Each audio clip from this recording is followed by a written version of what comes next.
Welcome to Extra Inning Softball Voices from the Field. I'm Jesse Warren. And I'm Katie Lively, and we are thrilled to have you with us today. So grab your gloves Lace up your cleats, and settle in as we explore the voices from the field. where every inning counts and every player has a story.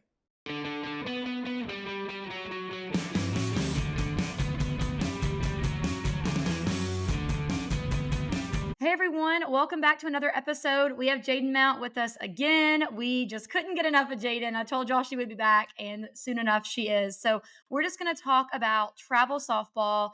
Are people starting their kids too young? What's the right age to start travel ball? And really just going to dive into that topic. So, Jaden, I want to hear from you. Do you think that 10U is too early to start? Do you think that they should wait a bit longer? I guess I should even just say 8U. Do you think 8U is younger to start? I think that there's a lot of 8U and 10U travel ball teams out there. What are your thoughts about, having a young team like that playing all over the country? I think you need to start early, but 8U travel ball is a little bit too early. Like from my perspective, I probably started travel ball when I was 7, which is probably a little bit too early if I was just like playing just softball. Thank goodness I played other sports, so I didn't have burnout as early. But I think people that do play or do start that early will have some burnout issues in the future.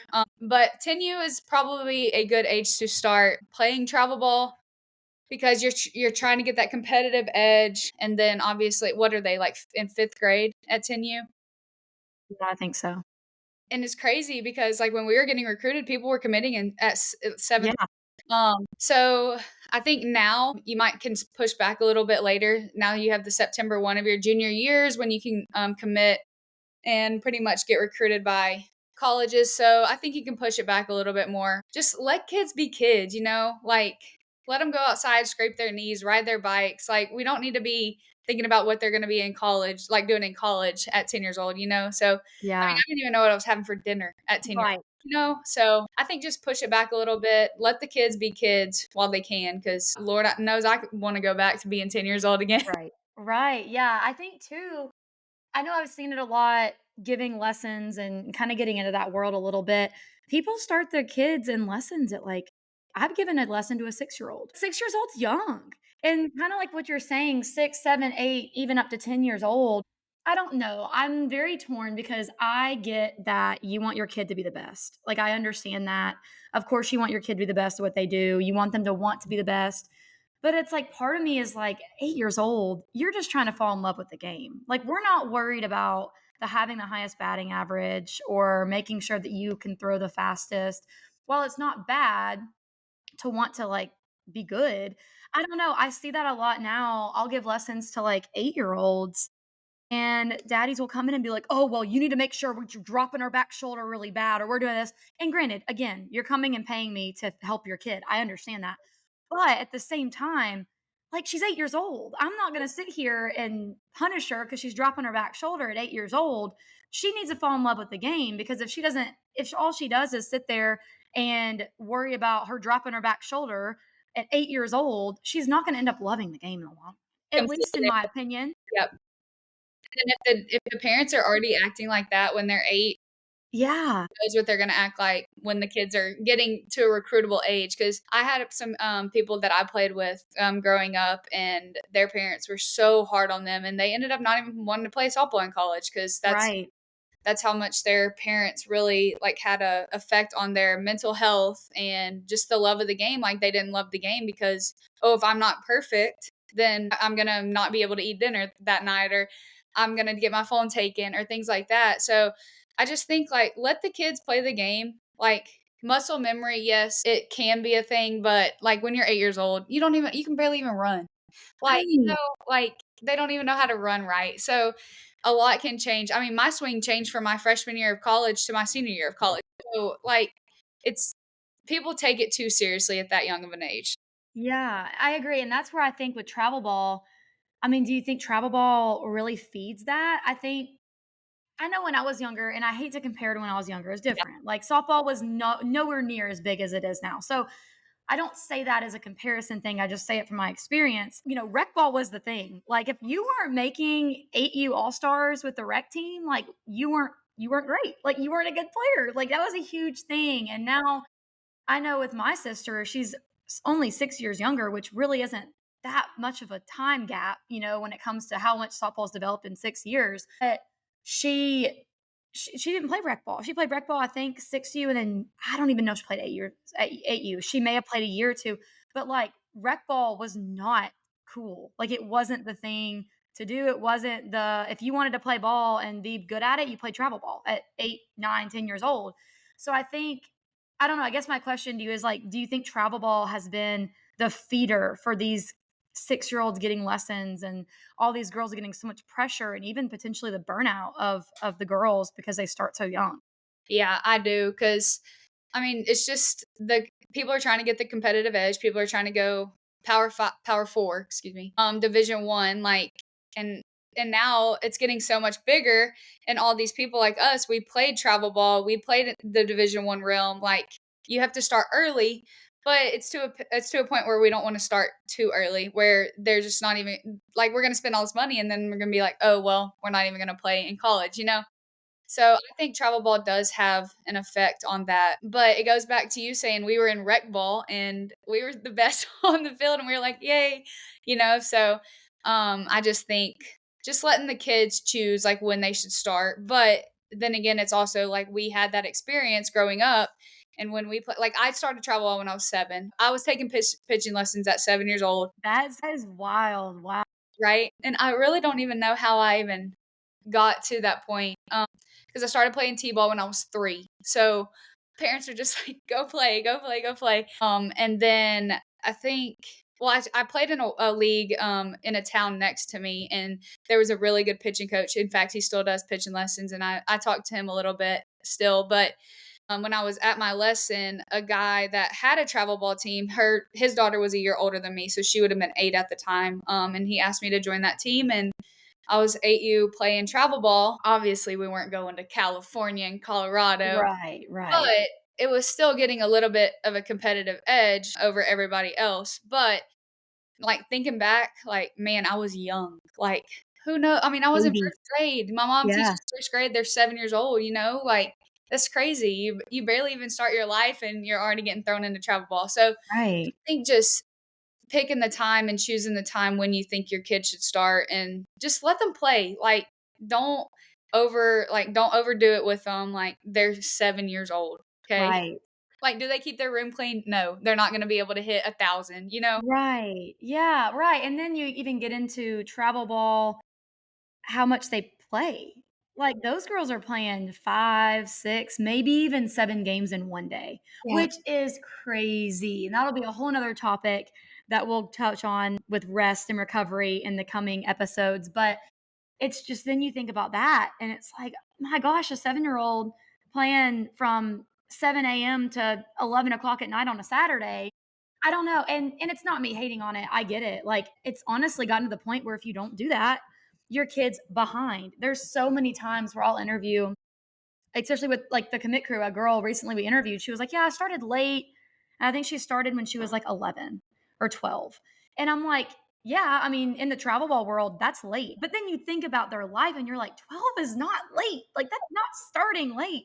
And I get it. I get it. So it's not, I don't hate on people that put their kid in younger because I get it. It's so competitive, but it is interesting to think, you know, how it can affect them. I actually had a stat that I saw earlier. It's from the National Alliance for Youth Sports. And 70% of kids drop out of sports by the age of 13 due to high stress and expectations. And Wow. that's 70%. That is a lot of people by 13 years old. Like by the time that they're just now should be, but just now getting into really competitive sports, they're already, I mean, they're not even playing school ball. I guess school ball probably just started at 13. You're 13, A 7th, freshman, 8th grade. probably. Yeah. So, Yeah. So it's like then you take that and you're like 70%. That is well over half. yeah, that is, I mean, 7 out of 10. Like, Yeah, quit before because it's high expectation. So I think it is just interesting to get that perspective. It breaks my heart to see these young players that are 8 years old that I'm giving lessons to, and it's a 30-minute lesson, and by the 20 minutes in, they hit a few bad balls and they're like defeated. And they look over at dad, and dad's yelling at them and, getting all mad at them. And it makes me sad. Like, it really breaks my heart because I'm like, this kid is 8 years old. She's a little baby. She just needs to fall in love with softball. Like, that's what she's here to do. And I know, like, dads have told me, like, hey, you can be hard on her. You can, you need to be a little bit more mean to her. And I'm like, I get it. There is a time and place for a kid to kind of get onto a little bit, push them a little bit. But I'm just like, at 8 years old, like, they should love to come to pitching lessons, hitting lessons. They should love it because they love the game. It Exactly. shouldn't be let me see if dad's going to yell at me on the car ride home because I didn't hit 1,000, like you said, or I don't know. It just is a perspective that I feel like has come up a lot lately with our watch list coming out. And it's interesting.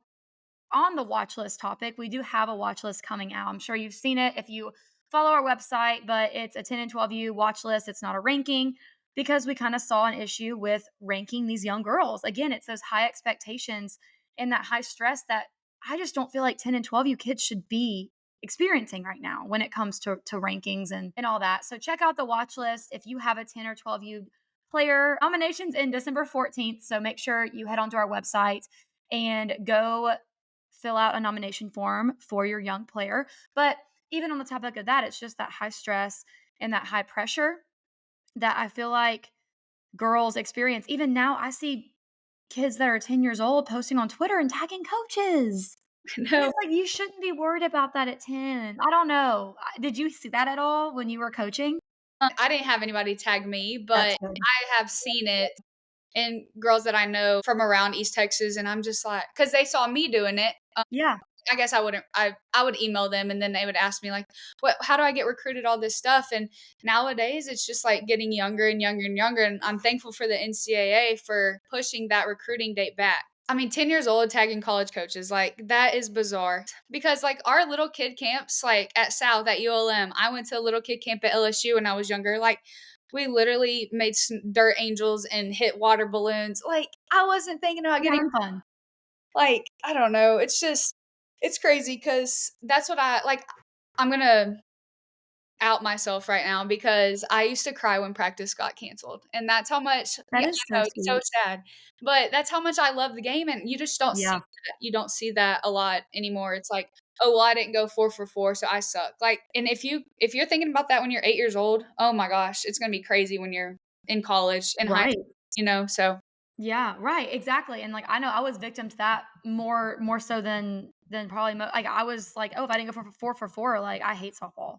And I'm kinda outing myself there too, because that's just not the way you need to play it, but it's interesting because I think it develops the high expectations and the high stress for a 10-year-old to perform can really, really affect their confidence, Agree. really affect their love for the game, and really just their self-worth, which I know sounds super dramatic, but it's true. Like, you see these girls that put their entire worth into this game, and I was one of those. And I think sometimes it just happens because you want to do good and you have that competitive nature, which I think is natural. But I think sometimes parents can make their kid feel like, if I don't go 4 for 4, my dad's not gonna be happy with me. He's not gonna love me. Like, he's only gonna love me when I hit for, and I'm not saying just dads, moms can be like that too. But you have that kind of like that attitude towards the game. Did you see that at all in college? Like, did you see certain players that you feel like may have had that pressure to where they go to college and it's not necessarily a love for the game, but it's more of, I gotta meet these expectations and handle that? Yeah, I did see Yeah. it, quite a bit, when I was playing, when I was coaching, and it's just sad because these parents they're at every game, and if these kids aren't performing, like, it's like a love-hate relationship. I love you when you go 4 for 4, and I don't wanna say hate, but Yeah. dislike you when you're 0 for 4, and it should not be like that. You better love your Right. kid, like, Yeah. no matter what? So, I just think expectations and stress at this young of an age is crazy, and that's why we're doing the watch list for Yeah. 12U, and it's helping these kids, like, say, "Okay, I'm good, like, now I know I'm good, and I need to keep working, but it's because I love the game. It's not because mom and dad wants me to go 4 for 4. It's because I wanna be out there, I wanna play softball, and that's what I wanna do. It's not who I am, but it is what I do." Yeah. Yeah. It's not who I am, it's what I do, so Right. I just think, like, keeping that mindset when you're that young, like, you're playing the game because you love it. Like, I always go back to, like, my senior year, my junior year. Like, why am I not playing the game like I did when I was 10 years old? Right. You know? Right. So, I just wanted to be out there. I wanted to play all the time, but now it's just like, we're trying to get recruited at 10. No, you're playing because you love the game. Like, Exactly. that's how I feel about that. Yeah, absolutely. And I think too, it's important to note, even though there are most parents out there still love their kid regardless. And I think we're not discounting that, but I think that some kids can feel like that's not the case, even if it's obviously it's insane. That's ridiculous to, for a parent to only love their kid when they go for a 4 for 4, because I know that's not that common. But I think that kids, they can make their kids feel like that, especially at a young age of 10, 11, and 12. I'm not a psychology major. I'm not anything in psychology, but that's a very impressionable age. So when they connect the dots of like, okay, I go for 4 and my mom gives me ice cream after the game, and then I go 0 for 4 with 4 strikeouts and I don't get dessert after the game. It's just that simple connection of like, they love me when I do this, they don't love me when I do that. So I definitely want to make sure people listening, I know that parents do love their kid regardless, but it's hard sometimes to communicate that to their young girls. I just wanted to hop on and let you guys in on a new feature we have on our website. So if you go to our website, extrainningsoftball.com, you will see a polls tab. So this polls tab is super exciting and we have questions for you. We want to know your thoughts, your answers, and your opinions about some controversial topics in softball. Right now, we have a question about the watch list. If that's something that people would want to see 14U and older players instead of just traditional rankings. We have a question about college camps. Is there a limit? Is there too many to attend in a season? Do you think switching teams frequently can hurt a player's chances with college coaches? We have one about the demands placed on softball players. Are the showcases long and they have too many games? Is it reasonable compared to other sports? We also have one about the transfer portal and if that is impacting college softball in a positive or negative way. So bunch of questions that we want you guys to answer. So go to our website, go click on the polls tab, and let us know what you think. So another thing, Jaden, that I'd love to ask you, since you have coached in college and you have that experience that a lot of people don't have. So you have these players that lose a love for the game or they lose sight of it because of those high expectations and the stress. And while I know you haven't coached 10U players, as crazy as it is to say, I'm sure it's not that different from teaching and coaching a kid at 10 versus a player at 21. Have you ever had players that you've had to build their confidence back up, and kind of give me some examples? So if there's coaches or parents listening that want to make sure that they build their players up and they make sure they keep that love for the game, especially when they're really young, what advice would you give for those parents and those coaches to just make sure that you're building that confidence and you're also building that love for the game? Yeah, that's a really good question. Because especially in college, like, it's hard because you're balancing so many expectations, and now at 10 and 12, there's a little bit more expectation than you had. So I think less is more. So if you're out there pitching 300 pitches a day or hitting 500 buckets of balls, like, it's probably going to come a time where you're going to get tired of it. And this is an experience that I had while I was playing, and my coach literally told me, "Don't come to the field." And I was like, "Okay." So I went to the zoo with my friend, and we just had a day of no softball. And I was like, "Wow, I actually miss it. Like, I really do miss it." And I think just finding your worth outside of the game, finding something else that you like to do, and then coming back and just reminding yourself when you were 10 years old that, "Hey, I love this game, and that is why I'm here and why I'm in college." And then obviously, like, when you're 10, you don't know if you're going to play softball in college, but there comes to a point where it's like, are you playing the game for the right reasons? Like, is there that love that you had? Like, you just want to lace up your cleats and just go hit. Like, it shouldn't be a job when you're 10, right? So I think just going off of playing for the love of the game, like we've really emphasized this whole podcast, and just wanting to be out there on the field, like wanting to be around your teammates and like doing those things in between games with your teammates.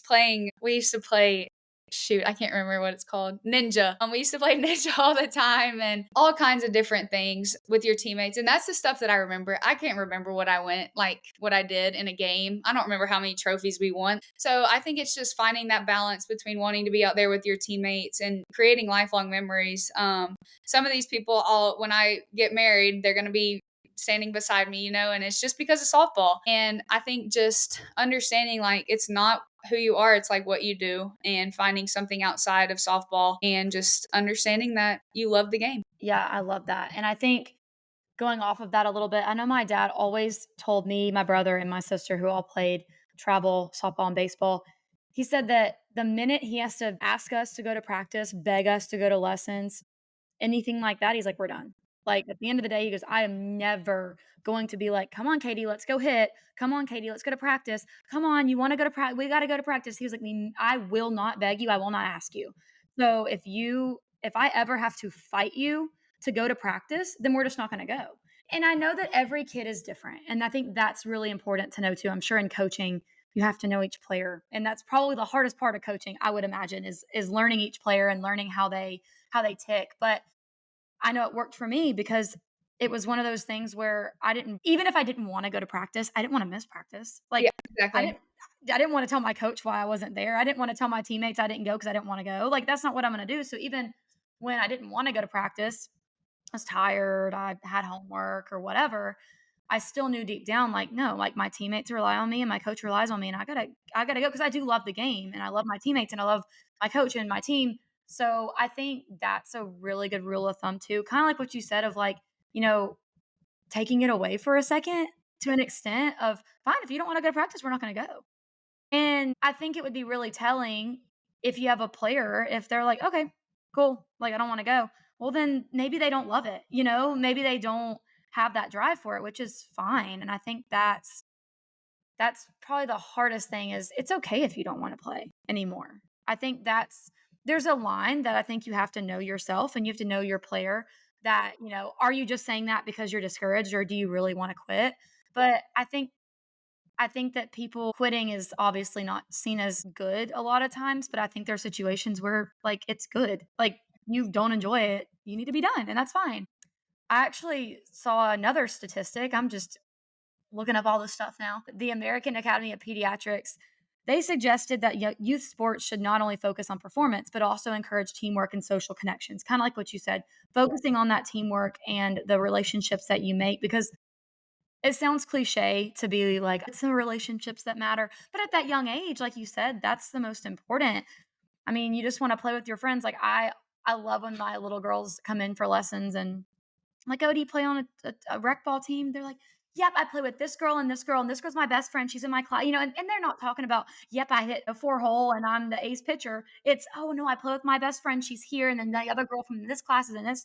And so I think it's a social thing at the beginning, which is okay, at least in my opinion. Honestly, like graduating college, it became a social thing too. Yeah. I like you were in your friend's wedding Yeah. a Right. couple weeks ago, and Katie just did a story on that, so y'all go check that out. But I think that was one of the coolest things. Like that's what you're gonna remember. You're gonna remember the Right. people.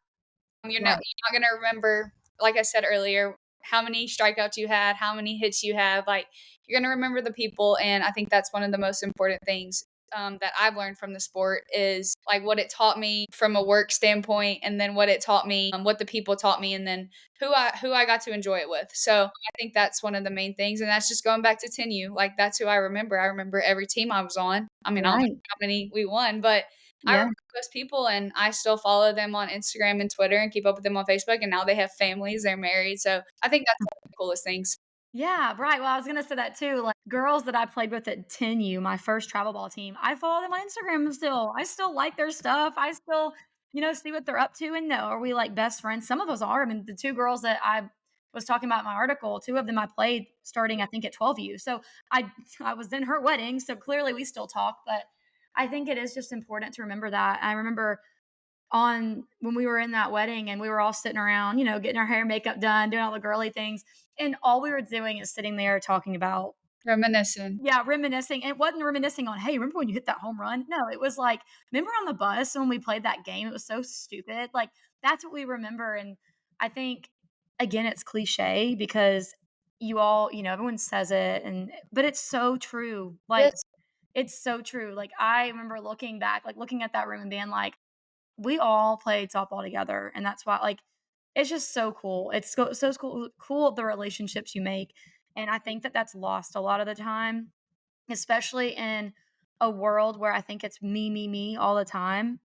That's just how it is now, and I think we lose that. I think that a lot of people are focused on their performance and their improvement, which is good in some regard. You got to take accountability for that. But I think people lose the teammate aspect a lot. And I don't think some coaches don't teach the teammate aspect a lot. Do you see that? Did you see that with coaching and recruiting? Did you feel a lack of team over me and kind of playing for the sake and the good of the team, not just of the player themselves?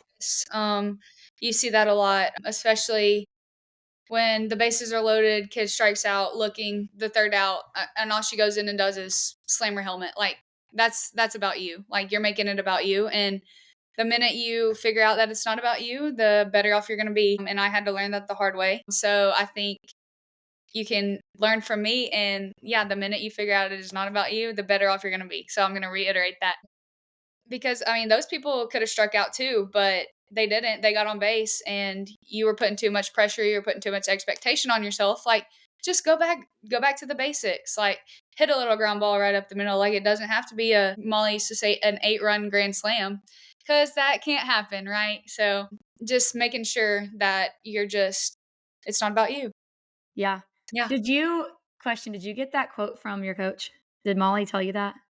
Beth, Okay. I bet I'm sure she got it from Murph because I literally just saw a TikTok the other day of Haley McClenny yes, and I saw it too.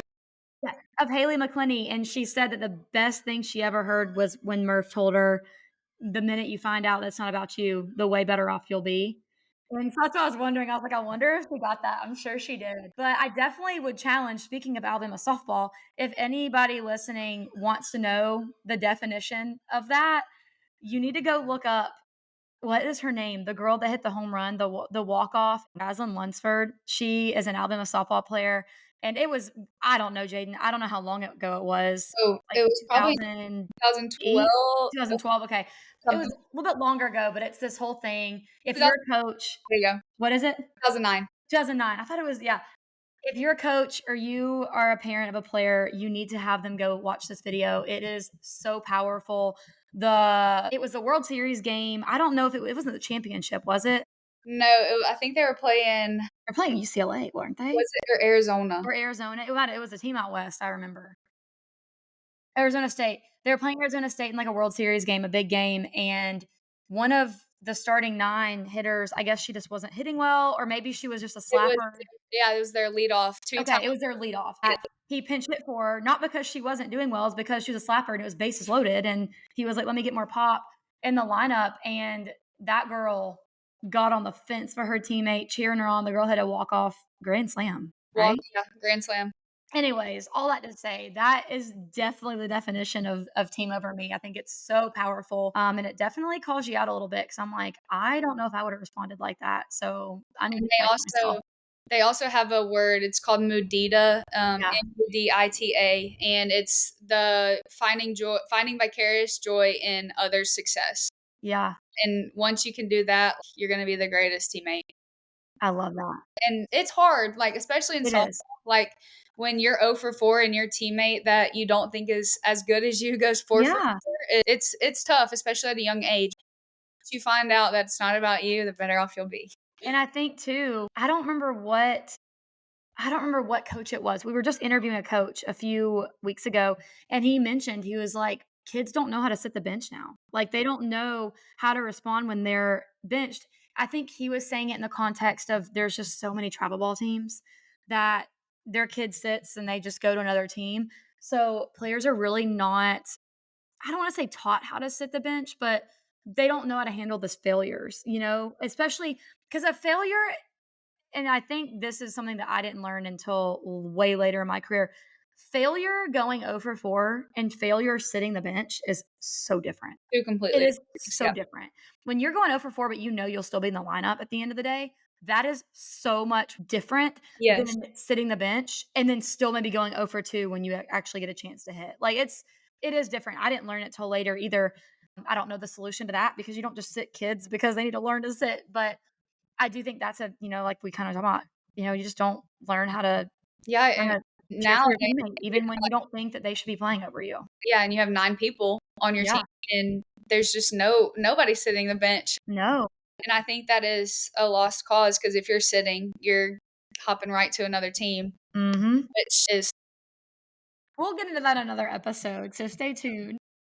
yes, for sure. Yeah, but okay, well, thanks, Jaden, for talking with me. I think that we brought up some really good points, good things to think about too. I think just getting different perspectives is always really important. So, anyone listening, if you have any thoughts, if you disagree or if you agree, have anything to add, make sure to email me at katie@extrainningsoftball.com. I'd love to hear your thoughts and your feedback on this topic. I think it's super fun to hear everyone's perspective. Everyone comes from different backgrounds and different regions of the country and all things that can make a difference on how you look at things. So I appreciate y'all listening. Just a few little highlights before we go. Our watch list nominations do close December 14th, like I mentioned earlier.